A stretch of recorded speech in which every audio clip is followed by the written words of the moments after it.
and welcome back to ABCA 2024 here in Dallas, Texas. Of course, all of our interviews are brought to you by our great sponsor in Aeroform Athletics. Today, I'm joined by head coach of the University of Southwest Mustangs, all the way from Hobb, New Mexico, Coach Steve Appel. Coach, thank you for joining us. Thank you for taking time out of your day, and let's go ahead and get right into it because they got the season in about a month. What's the team outlook here in 2024, and what are you guys' goals? I mean, the team outlook right now is that we're okay. We're 0-0, so we're about ready to find out in 3 days what these guys have been doing, all winter long. But our fall was really good. I think we took a little bit of a step back last year. Our focus was to go out and find those kids that fit into our mold again, this year. And we brought in a nice mix of young guys that we've always done, and brought in some nice transfers that we feel really good about. And it's all going to be about pitching.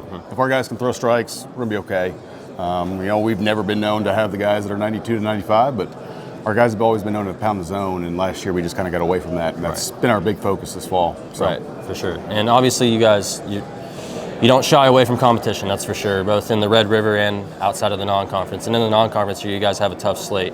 How is that going to prepare you guys, and how are you guys going to get ready for that tough Red River Conference play? I mean, it's all started off with practice, how we preach to them, what we preach to them every day. I mean, everybody knows that we got to get on the 12-hour bus rides, and our closest opponent, in conference is 6.5 hours away. I mean, so we have it tough as it is, and that's the mentality, is that we just got to be tougher than the people that we play every weekend.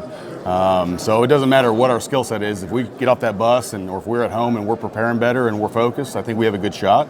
That's always been our mentality. It'll never go away. But we've got to battle every weekend. It's a test. We got to play one inning at a time, and our guys know that, and they know how I am. And I'm not a coach that sits around and waits for things to happen. We're going to try to press the issue a little bit and get after it. So.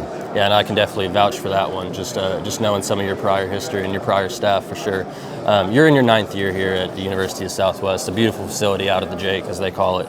How have you really instilled that culture out there, and then how have you been able to build positively from year to year? Well, again, when I took over, I mean, it was, I think, a program that wasn't looked at very much, and I'm a blue-collar, old-school guy, and we're going to play the game the right way. We're going to play the game hard, good integrity. But, I mean, it all starts from the top, right?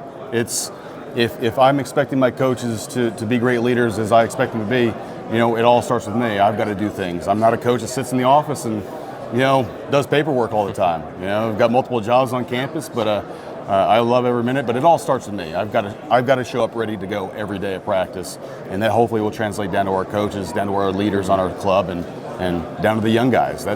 We've always been known to bring in young guys and develop them for 4 or 5 years, and that's how it starts. So. Yeah, that positive impact you can definitely see in your guys' team from year to year. They definitely play hard. They're never going to back down from a challenge, and looking forward to much of the same here in 2024. Coach, thank you for your time, and pleasure. Absolutely. Thank you. I appreciate it. No problem.